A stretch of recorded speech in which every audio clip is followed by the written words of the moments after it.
Okay,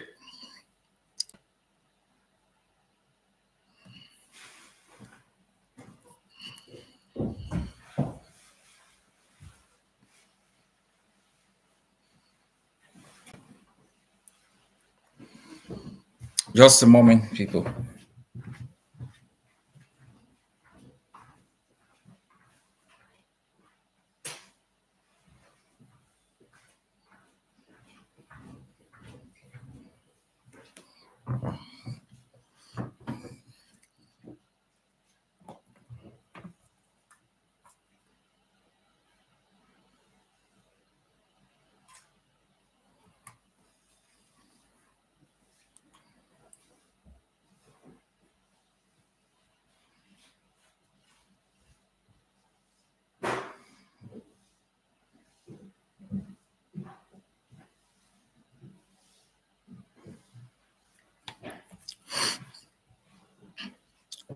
Today we are going to cover a wide range of topics.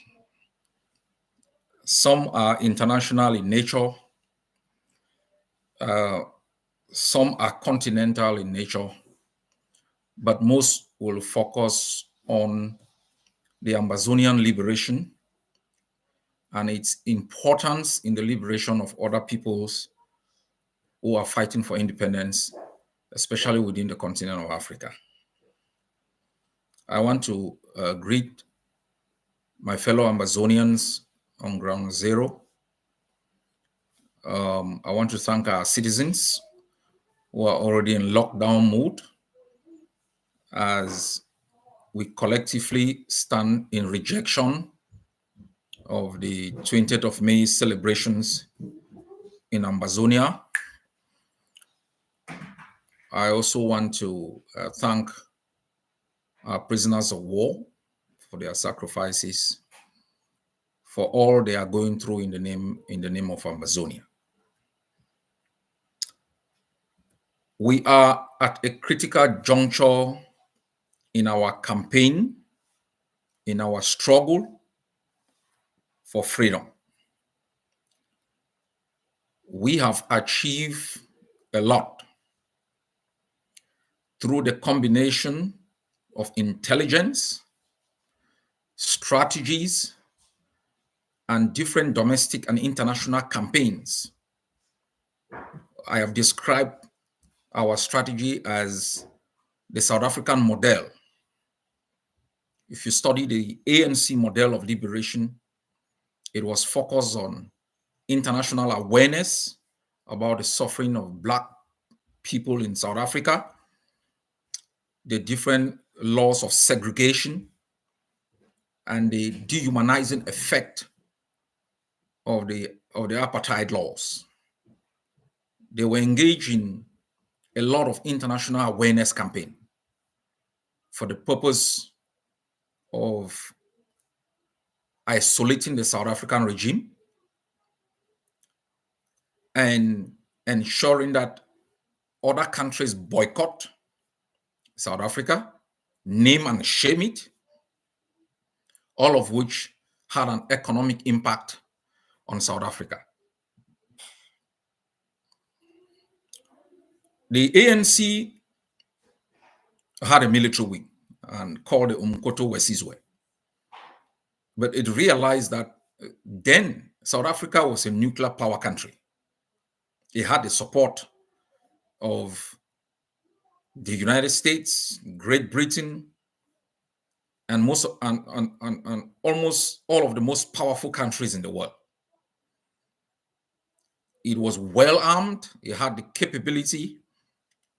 It was also fueling an insurgency in Angola, and it made focus on armed resistance extremely very difficult.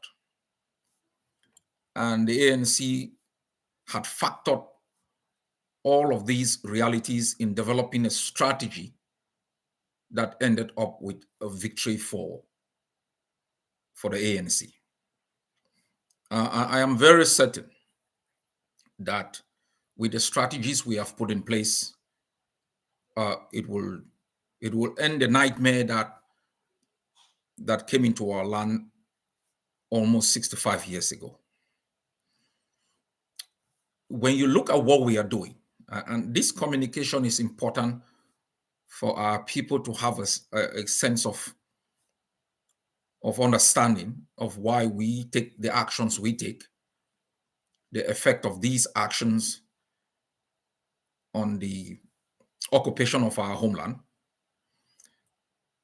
And I think this will give us an opportunity to be more resilient and to be more patient. I think yesterday my account on Facebook was disabled. So for your information, I will not be returning on Facebook. And I ask everyone who wants to listen to me to subscribe to my YouTube channel and follow me on Twitter. But what I'm about to say is the essence of the strategies we put in place. A comrade wrote this morning, and he said, this war is on every front because the enemy is trying to knock us out on every front. Let's look at it this way.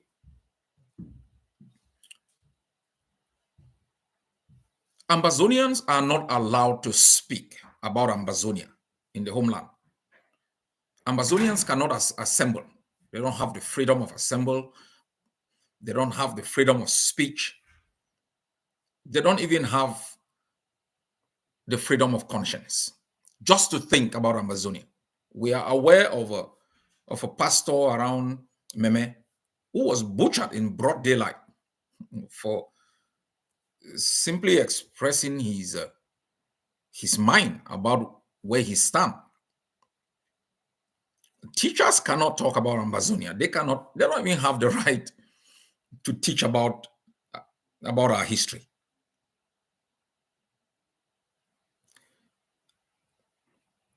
It's criminal to publish anything about Ambazonia. You realize since the beginning of this struggle, no newspaper, no TV channel operating either in Ambazonia or in Cameroon would ever give me an interview for fear of reprisals.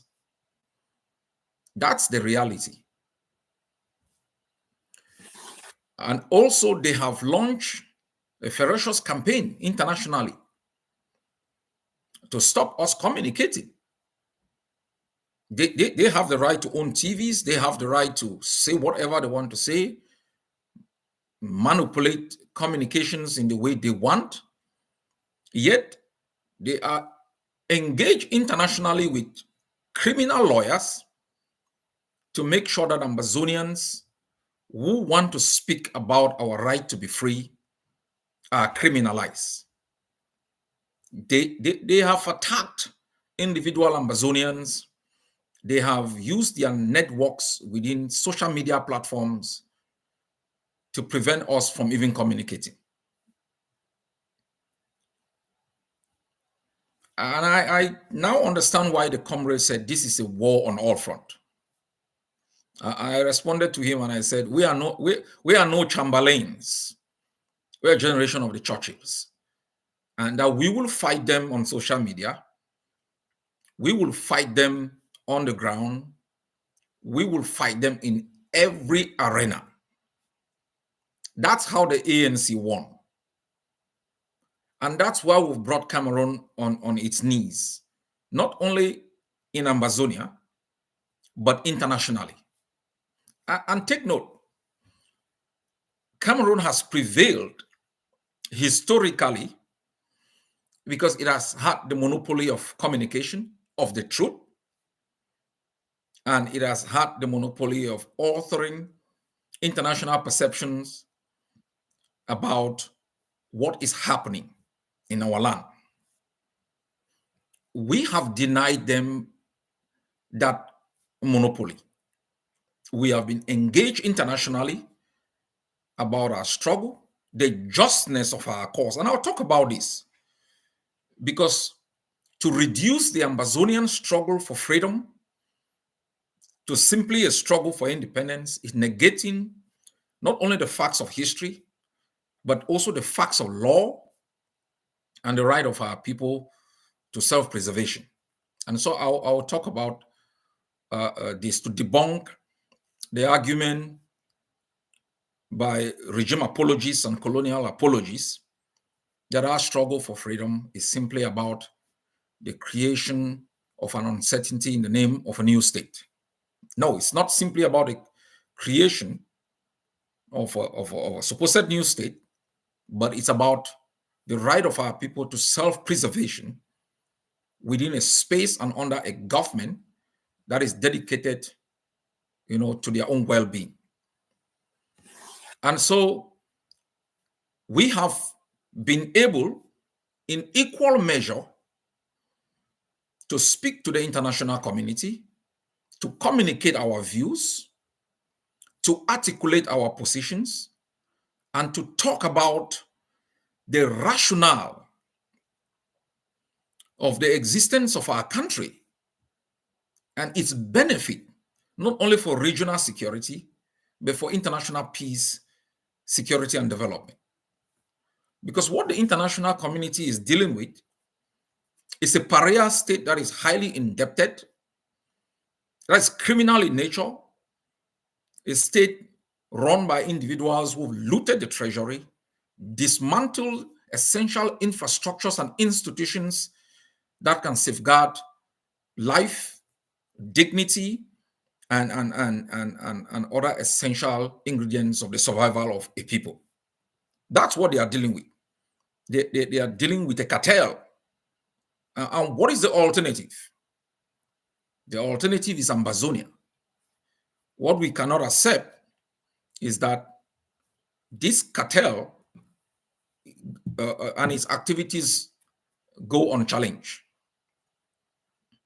So we have been able to successfully articulate our own position, the justness of our cause, the rationale of our resistance. I hear people say our people are suffering, and it would be wrong not to admit that our people are suffering. But why are they suffering? Are people suffering because of the last 7 years of armed resistance? Or are people suffering because of the last 60 years of occupation, extortion, violence, and economic decay? Where are people enjoying before the armed resistance? Did we have better schools? Did we have a better health system? Did we have a better legal system? No. Yes, our people are suffering, but our people are not suffering because we are up in resistance. And we should not give up the resistance because our people are suffering, because it will not end the suffering. The South Africans resisted the apartheid system for more than 50 years. Do we think if they simply just acquiesce to the white supremacist rule, their lot would have been better? Do we think if the Eritreans simply gave up and allowed Ethiopia to occupy their land, they would have been better off? Eritrea fought for close to 23 years. I said in one of my outings, at one stage in the resistance in East Timor, when their leader had been captured, the East Timorese had been defeated, the resistance crumbled, and the remnants of the resistance, including, the scattered population, had migrated into the jungles.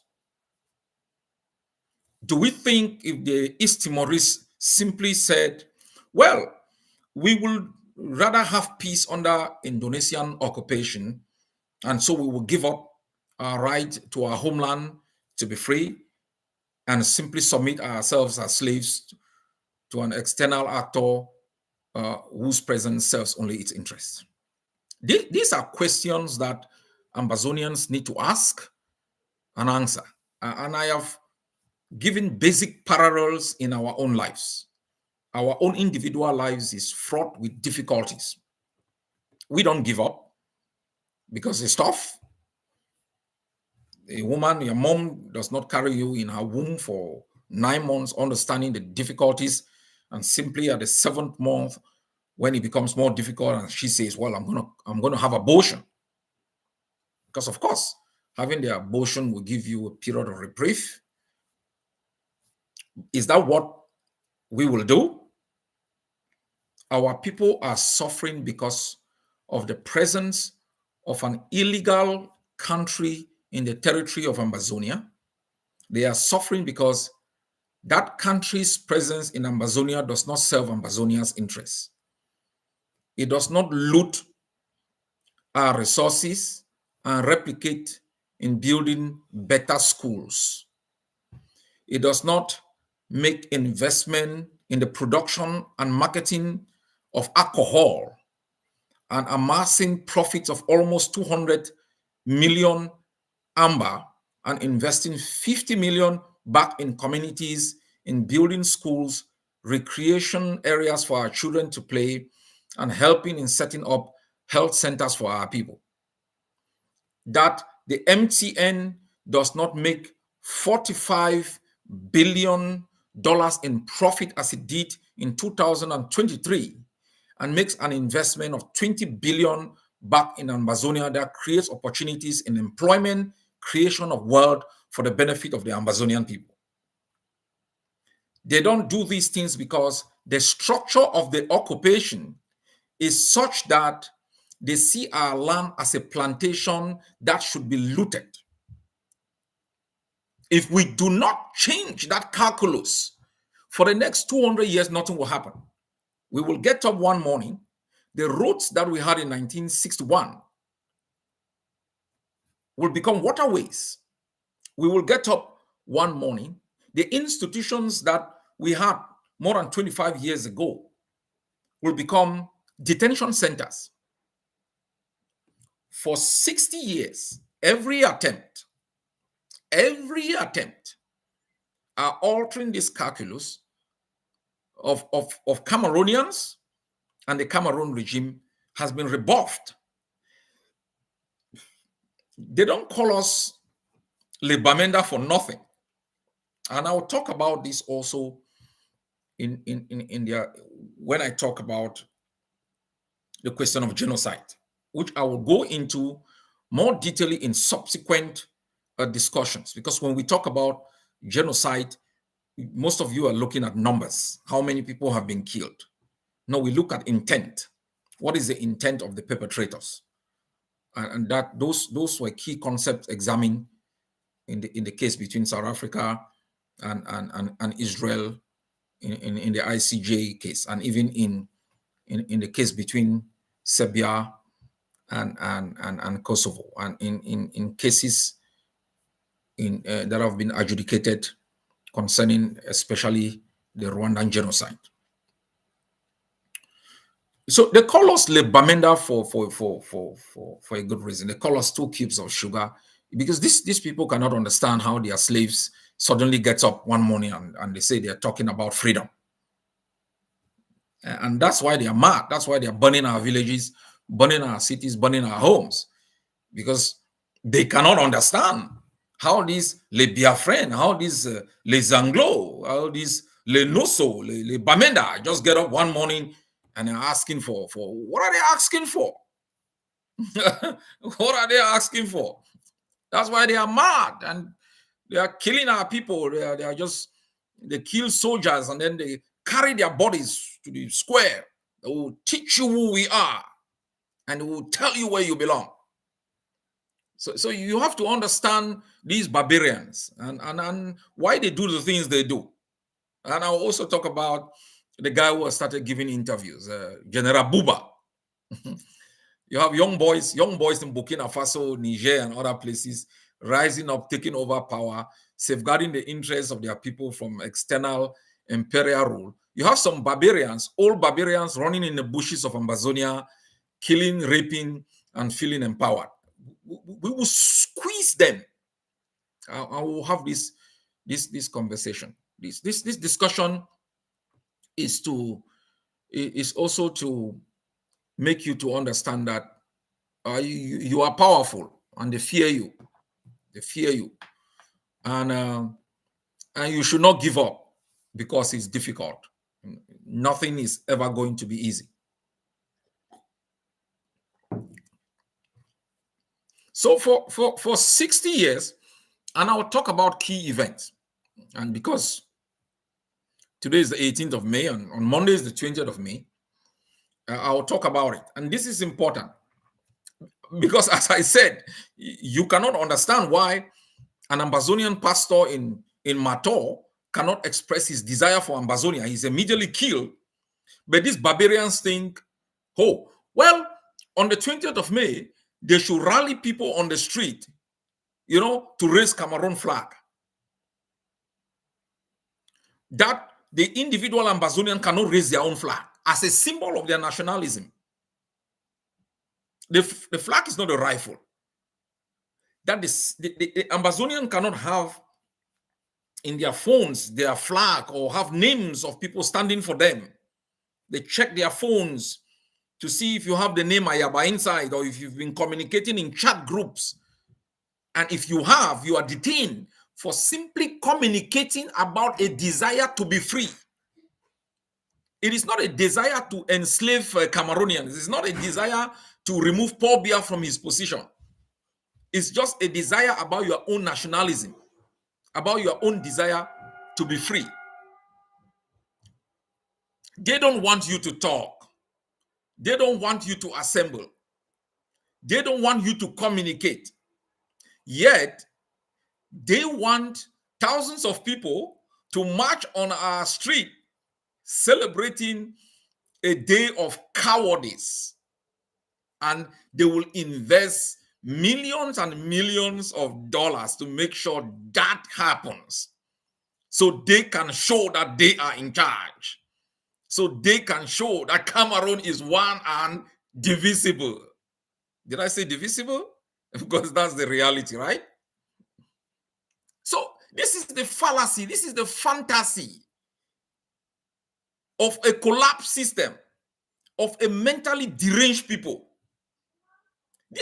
They get up every morning, they have the fantasy that the guys of Le Bamenda, Le Amba, Le Zanglo are some toys that they can remote control.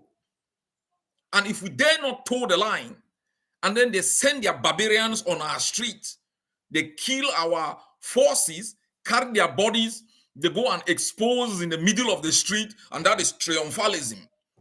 That is big Cameroon. That is civilization of the 21st century. I am amazed how somebody can contemplate that us, Ambazonia, should submit itself to this level of barbarism. To a people we have fed all through our existence. We aren't stupid. We may not be powerful, but we aren't weak either. We cannot contribute 60% of the GDP of the budget of the barbarians and receive bullets, graveyards, cemeteries, death, and destruction in return. And then we should be singing Dimabola and clapping for them. Quick for land, Vonumon.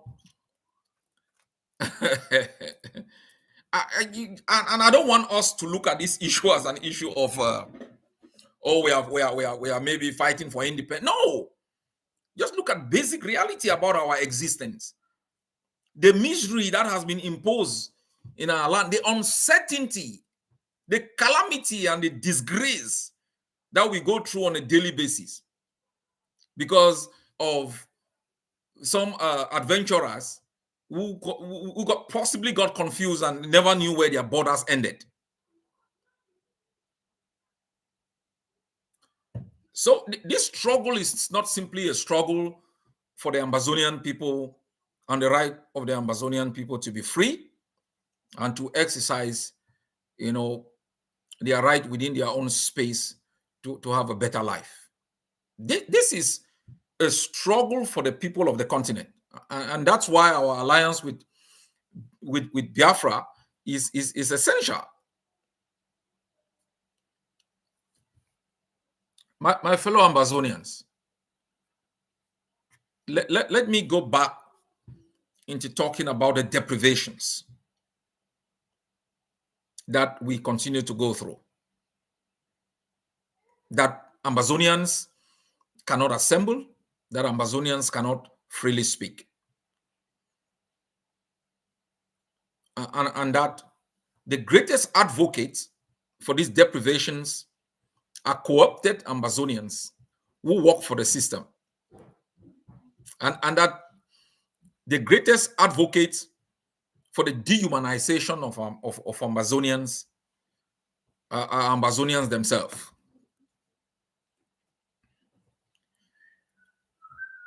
You see, even some of you listening to me, you have a weak spirit,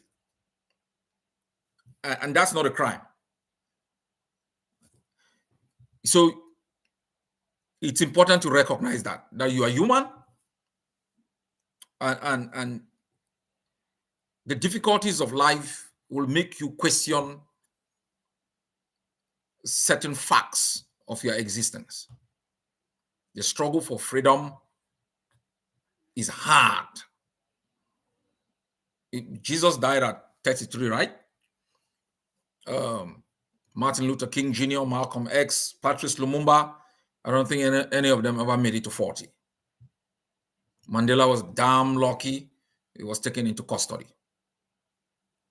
I told you guys a story.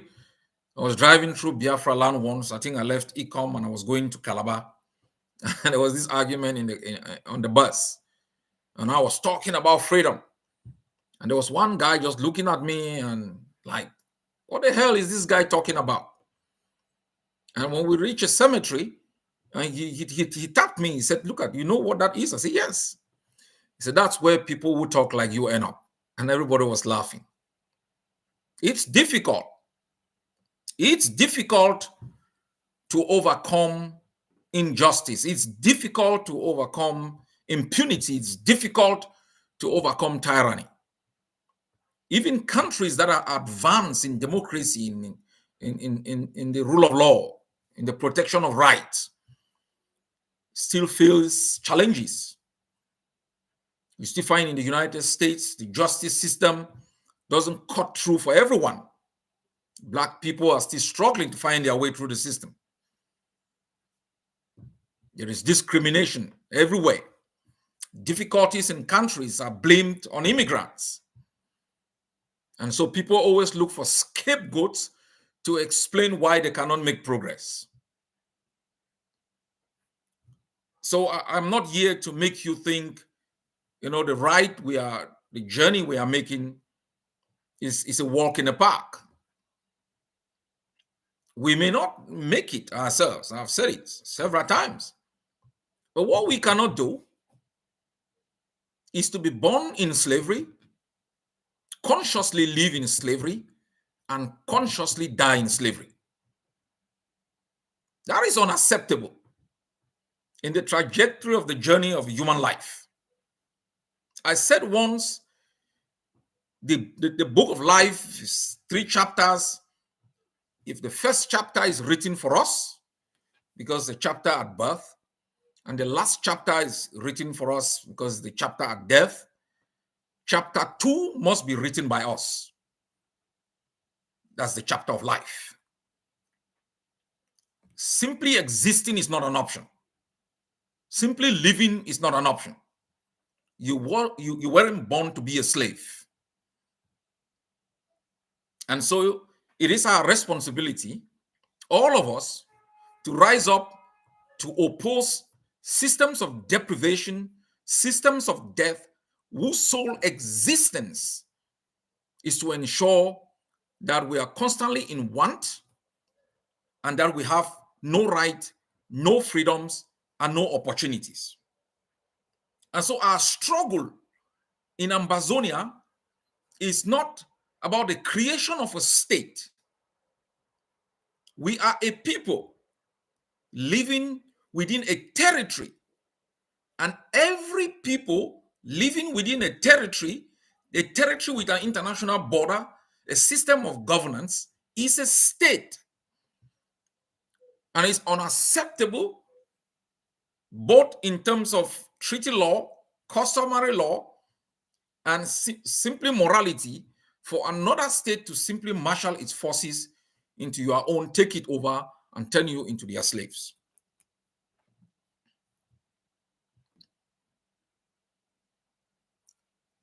Our struggle has taken a pivotal turn. When we watch what is going on in our land and in Cameroon, we can breathe a sigh of relief. Because for the first time, and this is critical,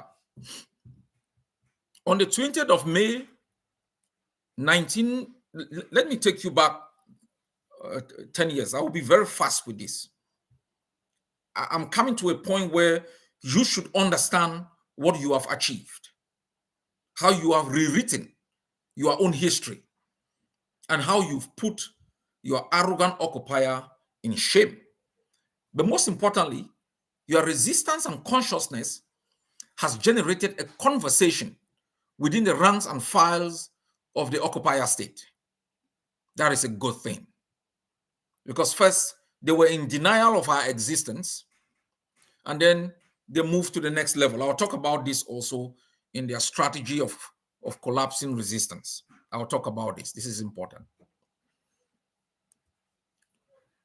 As a flashback in history, these United Nations, United Kingdom, United States, and others sat by and watched international law thwarted. When on February 11, they imposed a referendum or a plebiscite on us to vote to either integrate into Nigeria or to become, to establish a federation with Cameroon that had already gotten independence on the 1st of January. After that plebiscite, the United Nations on the 15th of April, 1961, no, on the 21st of April, sorry, they passed a resolution that required, a kind of a conference to discuss the terms of the federation.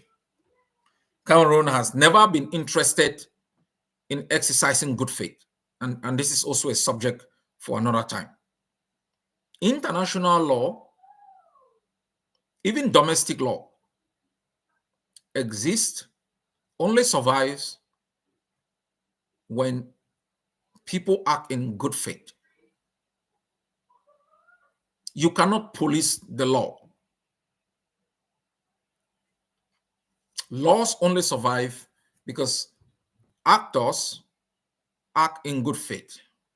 They respect it, they obey it, and then it becomes part of a normative framework within society. Cameroon has not been an actor that has ever acted in good faith. It believes in manipulation, it believes in deceit, it believes in propaganda, and it believes in violence. That is the nature of the French Empire.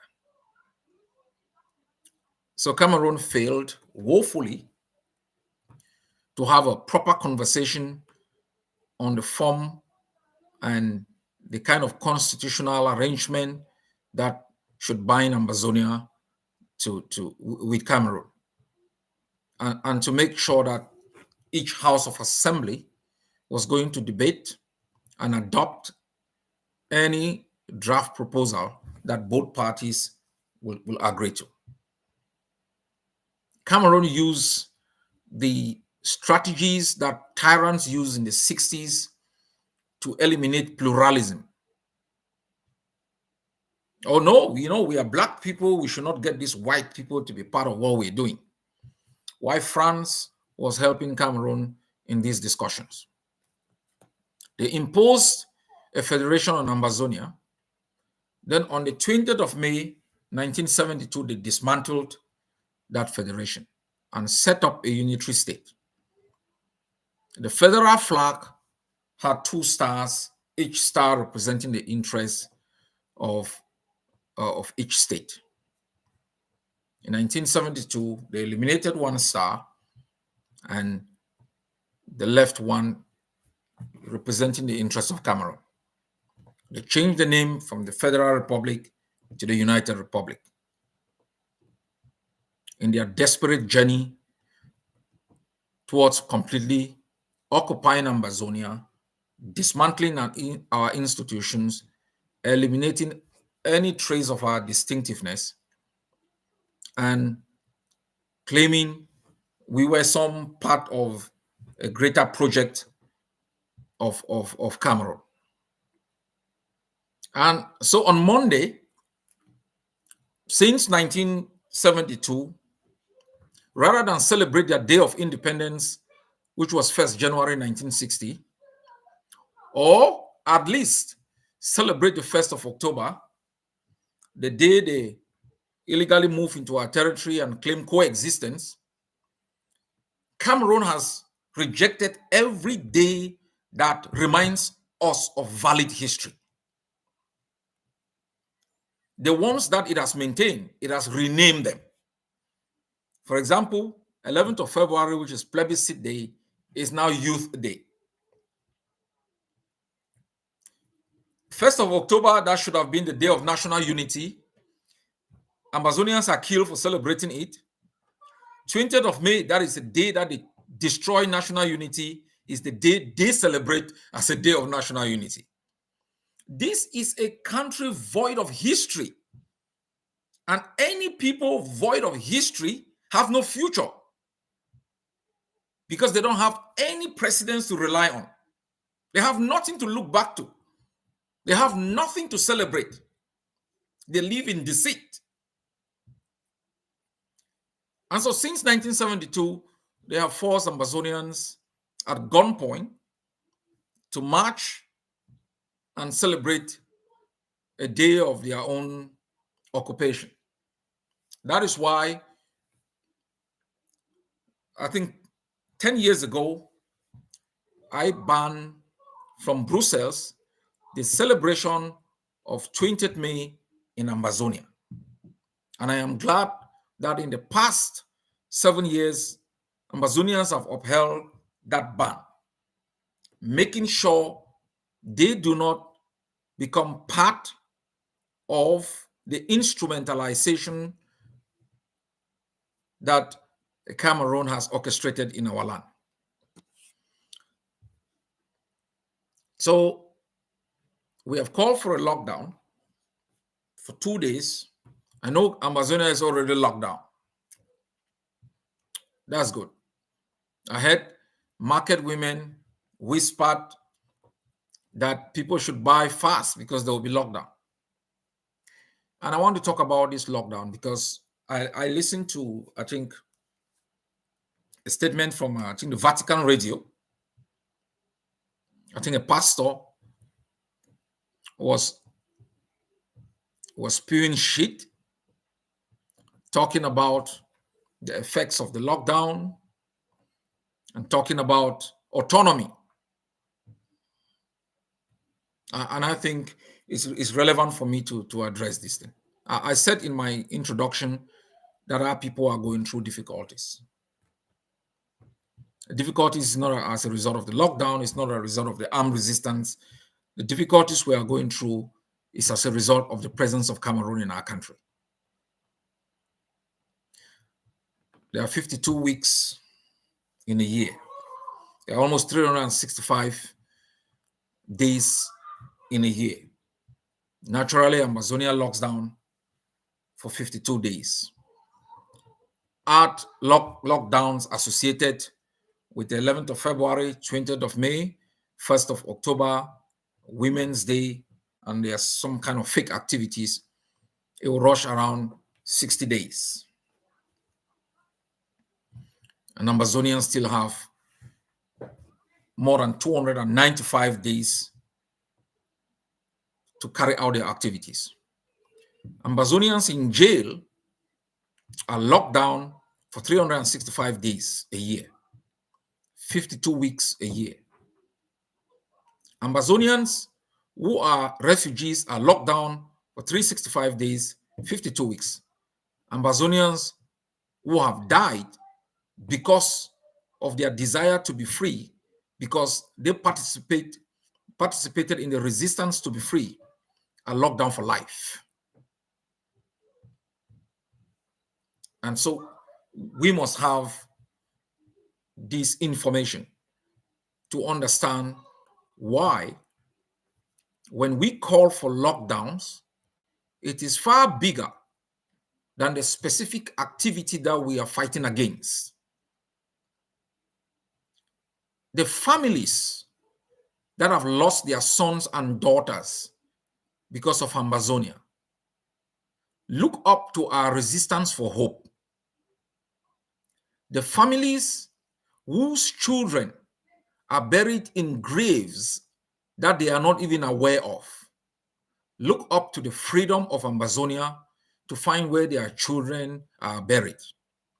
They look up to the way we conduct ourselves around these dates for hope that they will find their children and that their children did not die in vain. The wives and husbands whose spouses are in jail, the mothers and fathers whose children are in jail, they look up to how we conduct ourselves during these days for hope that one day their children, their spouses will come back home. It is not only against a day of illegality, it is also a commitment, a rededication, a renewal of the covenant between us, our destiny, and our people who are suffering deprivation. We cannot betray that trust.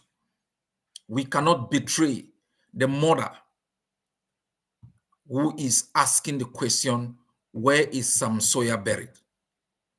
We cannot betray the mom who is asking the question, how am I ever going to find the body of General Ivo? We cannot make the parents who sit, the spouses who sit, and hope that one day we will succeed and their children will leave jail, their husbands will leave jail. We cannot betray them.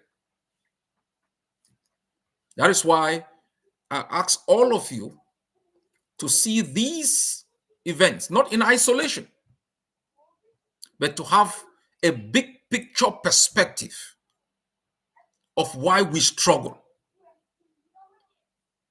So, my people, I know you have sacrificed a lot.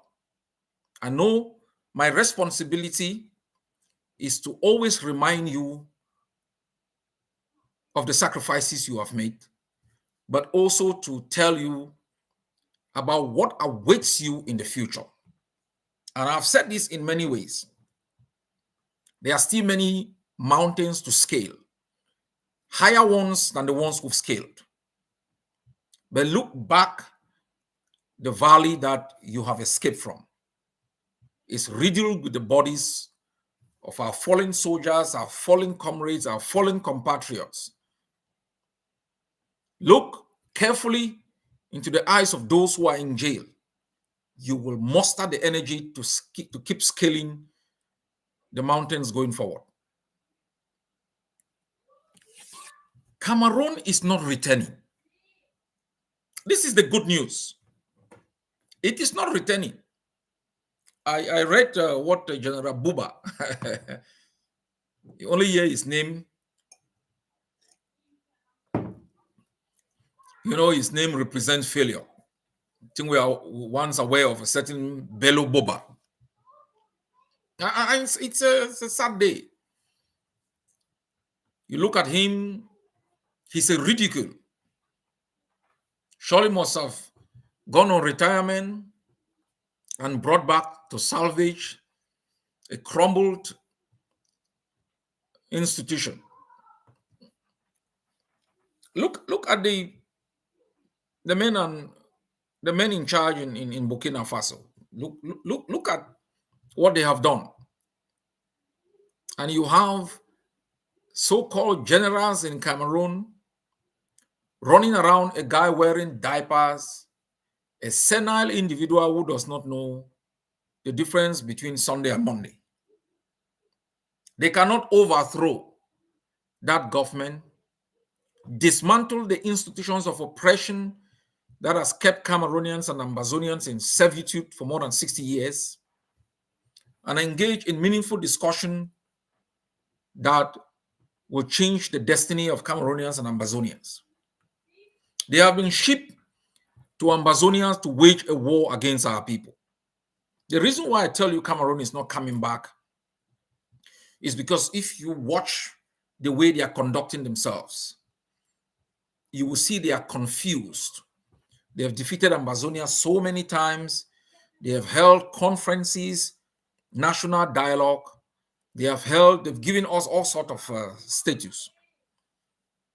After dismantling the federation, they gave us a so-called United Republic, then gave us a republic. They have given us provinces. I don't know what is the difference between a province and a region. I don't know what is the difference between a province, a region, and a special status. They say when God wants to destroy a people, it brings confusion into their midst. Cameroon is confused.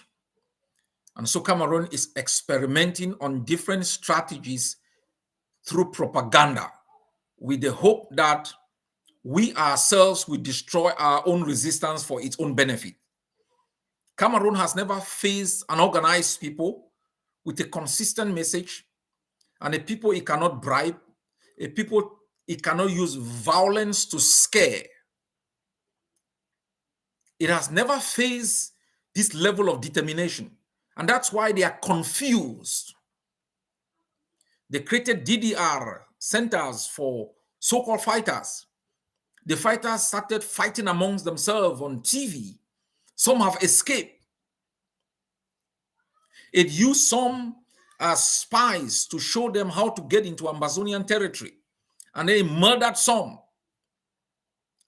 They heralded, they pushed a guy down there in Fako called Moja Moja, who murdered Ambazonian civilians, stood on their body, and hail Cameroon, hail the green, red, yellow. After a few years, he is dumped. And he goes in front of the camera like a scared child. And he's talking how they've dumped him because they wanted him to do a coup d'etat. And then within a few moments, he was in a canoe trying to escape.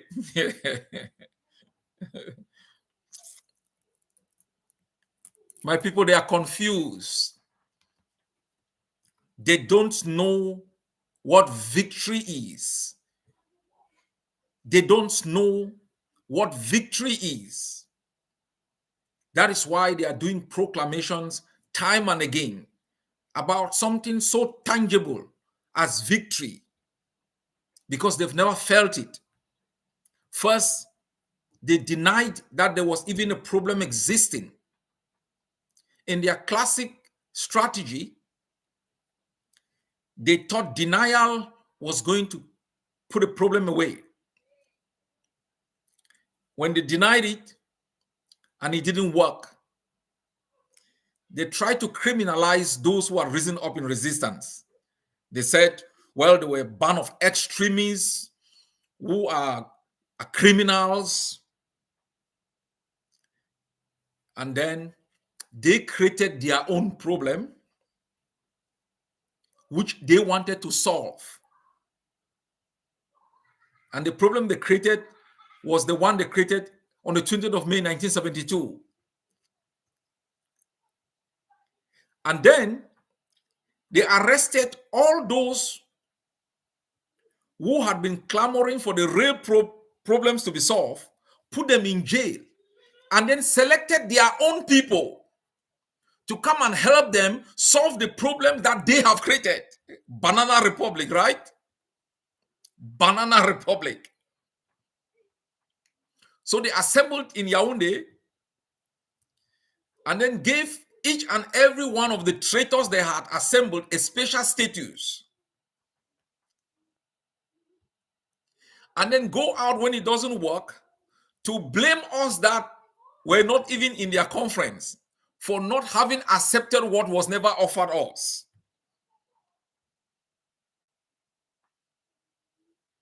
And then they got up one morning when we had insisted that this is an international problem and this was beyond their paycheck.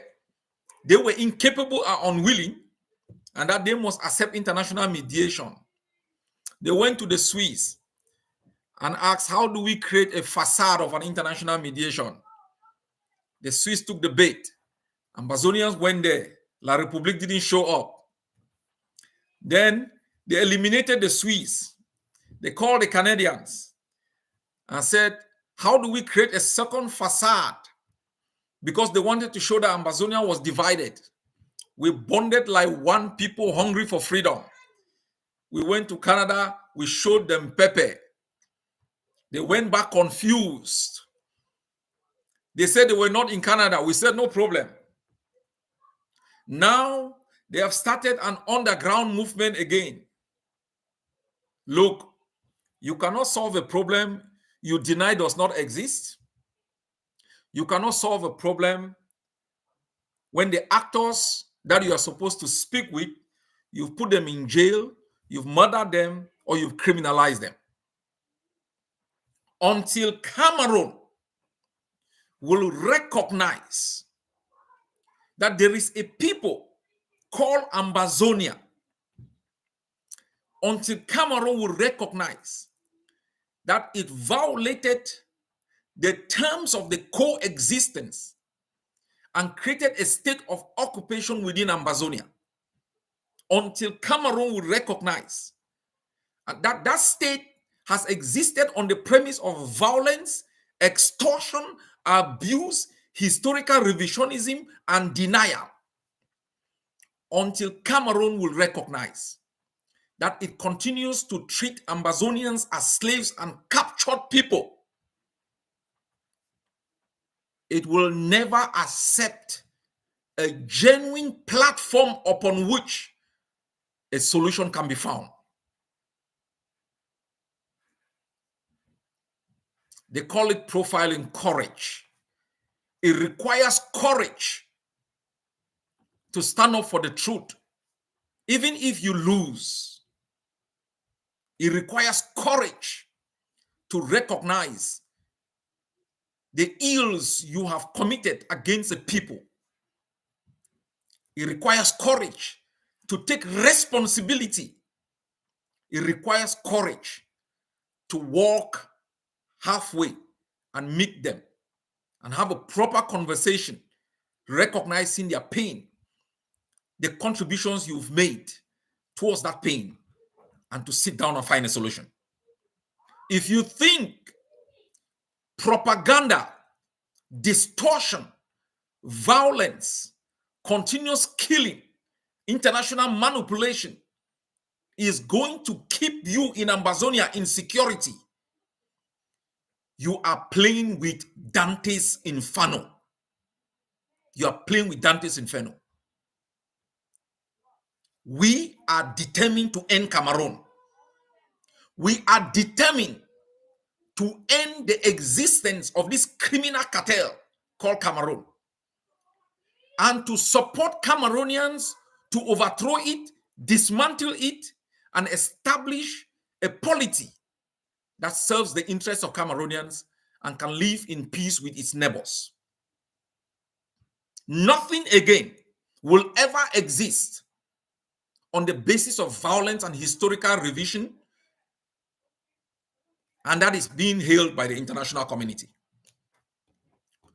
Tomorrow, I will be having a very important meeting. It will be consequential. And I say this to the actors who are operating in Ambazonia, to the international community. And I say it to you Ambazonians to be prepared for harsher days. Harsher days. We will escalate. We will escalate.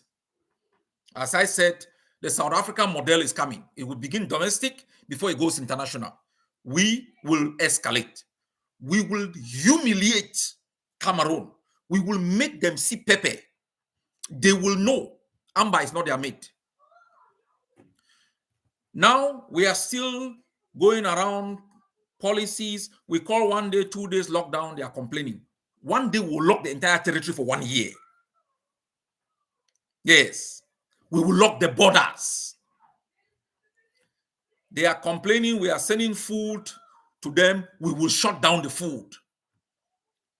Push come to shove, we will ask them to evacuate the land. We will escalate until they leave. We are not going to compromise. And going forward, and that will be discussed tomorrow, and I'll be proposing to the Hague of C to adopt it. Any international organization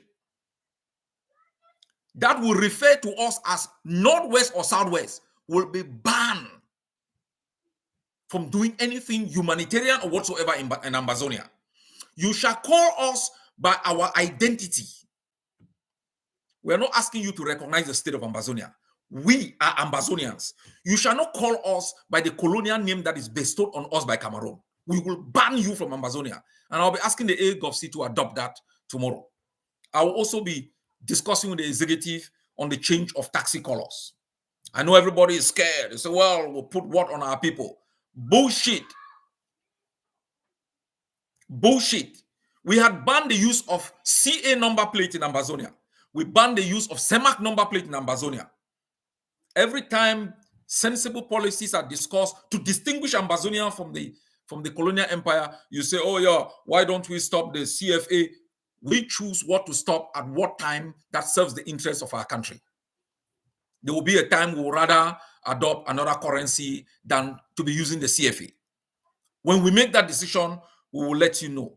We will escalate our actions against the imposition of foreign laws, foreign government in the land of our birth without our consent, especially at a time when you cannot talk about Ambazonia, when you cannot meet in a room to talk about Ambazonia, when you cannot proclaim your Ambazonianness, when you cannot be even in a chat group that talks about Ambazonia, when you cannot fly back into your country because you will be killed because you are Ambazonia. These people cannot have the right to speak in our country. They cannot have a right to organize elections in our country. They cannot have a right to open radio stations, television stations that propagate falsehood and deception in our country. We will criminalize all of those activities. Quid pro quo. We talked about reciprocity. So we all must be prepared. There is a time for escalation because we are dealing with a stubborn enemy that thinks it has the monopoly of violence and it has the monopoly of madness. We will tell them that Sankara wasn't wrong and we are children of the generation of Sankara, that to be able to be free, you need a certain degree of madness. My fellow people, we as a people have a right to exist. We as a people, we have a right to dream. Our portion is not inhumanity. Our portion is not dehumanization. Our portion is not hopelessness and uncertainty. Amazonians in the diaspora are confused. Amazonians in the diaspora, they are uncertain. Amazonians in the diaspora cannot do proper investment here in the diaspora, back at home, because of economic decadence, corruption, and looting, bribery, and corruption. Amazonians need a future, they need a homeland, they need a place within which they can hope, live in peace, coexist, build communities. I had authorized the Justice Department of the Amazonian Governing Council to begin discussion about the future state, how the future state is going to look like. This is important. Just one moment, please.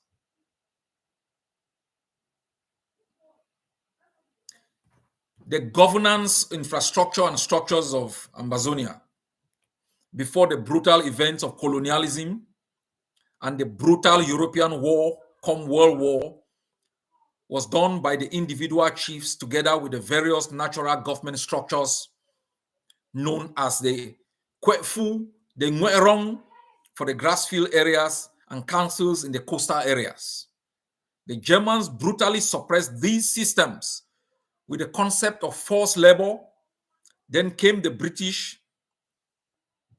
after World War II and fortified the traditional homogeneous structures of natural administrators coined out as native authorities. They classified the chiefs according to the population of the people in the kingdom. This is just the authorization that I've given to the Justice Department to begin to look at the kind of Amazonian structures. And one of the proposals which I immediately really rejected was that, well, that is personal, because if you Amazonians want it, it's up to you. The proposition that will create a House of Chiefs. Now, the question I was asking myself, most chiefs are unelected. You want to create the House of Chiefs as a monumental governmental structure made up of people who, during the liberation struggle, 50% of them were traitors.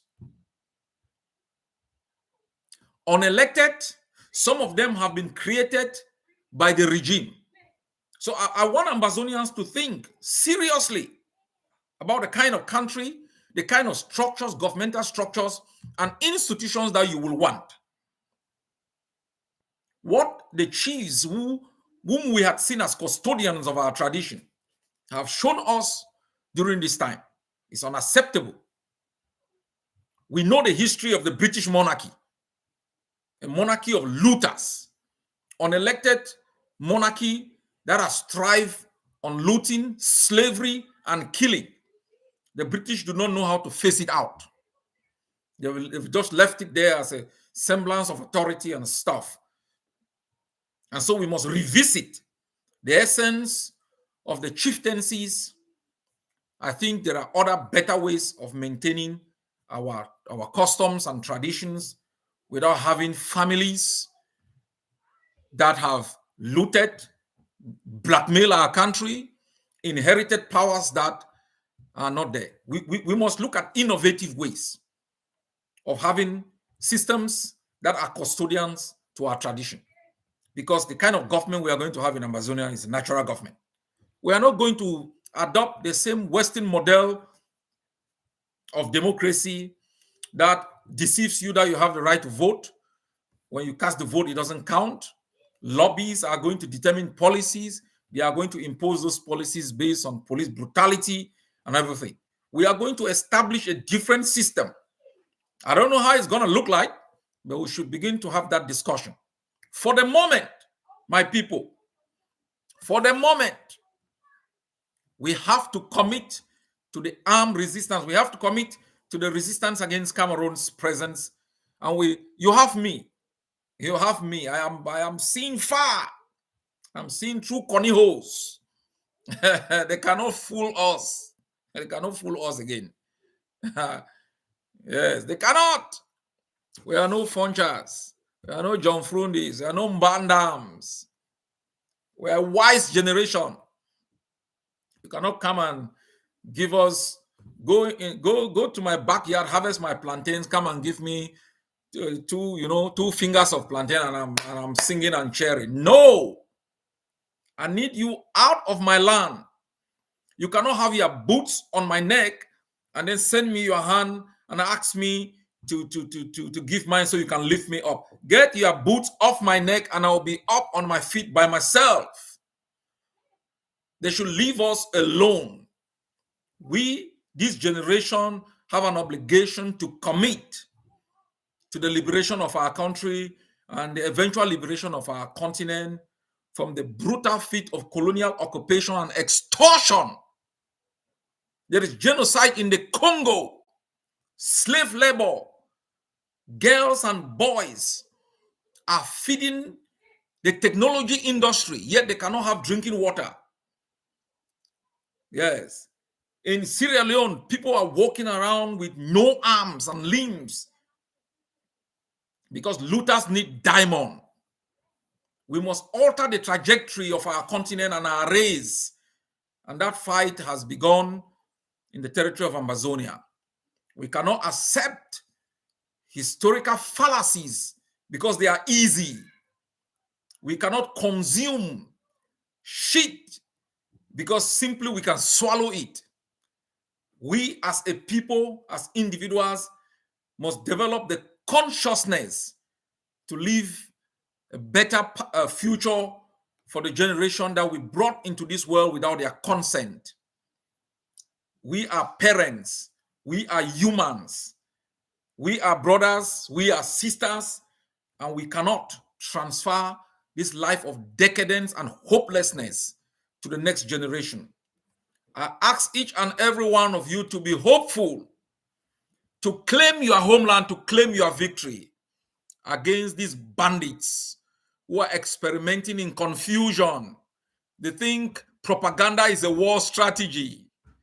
They think by killing our forces and exposing their bodies in the square, in the public square, it will frighten our people. I want you to be angry for seeing the body of General Sagon exposed. I thank our forces in Manu, in Manfe, in Akwaya, for taking out these butchers. The liberation tax, if you haven't paid in the diaspora, do so. Do so for your country. Do so for your children. Do so for your conscience. Do so for your race. Do so for your continent. It is not simply our call. It's a call of history, and it's a call for the future. Each and every one of us in their own little space should continue to work hard to make sure that we live a life in dignity, that when you pass through an airport, you're respected, because where you come from is a place where people thrive, not a place where people beg. It's a place where people can go to the hospital and be treated, not where they go to contract diseases. That children can grow up having 3 square meals. Should not be a luxury. It should not be something that we live and be proud of having eaten 3 times a day, 60 years after we were independent. So we have just gotten started. Cameroon, you are notified. We are in town. We are the generation that will end your vexation in the land of the brave. All money plays day. God bless each and every one of you.